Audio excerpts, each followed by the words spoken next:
Customers కూడా కొద్దిగా చూసుకొని వెళ్తుర్రు, మరి గుడ్డిగా కూడా వెళ్తలేరు అమ్మో చాలా % ఈ మధ్య మనకన్నా ఎక్కువ ఇన్ఫర్మేషన్ ఆ దగ్గర ఉంటుంది. కస్టమర్ దేవుళ్ళు. నేనేమంటున్నా అంటే నాకు ఒక జరిగింది, ఒక ఇన్సిడెంట్ జరిగింది. నేను అది మన ఛానల్ ద్వారా నేను షేర్ చేసుకుంటా. ఆంధ్ర నుంచి కస్టమర్స్ వచ్చారన్న, వాళ్ళు ఎప్పటి నుంచో నన్ను ఫాలోఅప్ చేస్తున్నారు. నా గుడ్డి నమ్మకం ఏంటంటే నన్ను ఒక్కనే ఫాలోఅప్ చేస్తారని నేను అనుకున్నా.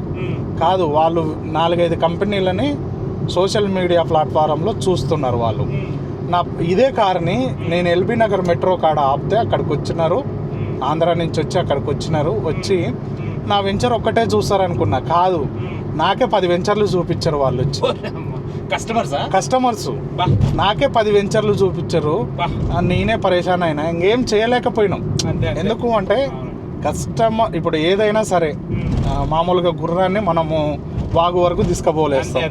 ఆడ నీళ్ళు తాగాలి తాగొద్దు అనేది దాని ఇష్టం, అది వాళ్ళ గుర్రం ఇష్టం. అంటే నేను కస్టమర్ని గుర్రం లెక్క పోలుస్తున్నాను మీరు అనుకోవచ్చు, సామెత చెప్తున్నా అంతే. కాబట్టి అట్టుంటది అన్నమాట. కస్టమర్ మెంటాలిటీని మనం పట్టుకోలేం. మన దగ్గర ఉన్న వర్త్ ఏందో మనం చెప్పగలుగుతాం. ఇన్వెస్ట్మెంట్ పెట్టడా అనేది ఆయన మీద ఆధారపడి ఉంటది. మనమైతే అన్ని చెప్పాలి.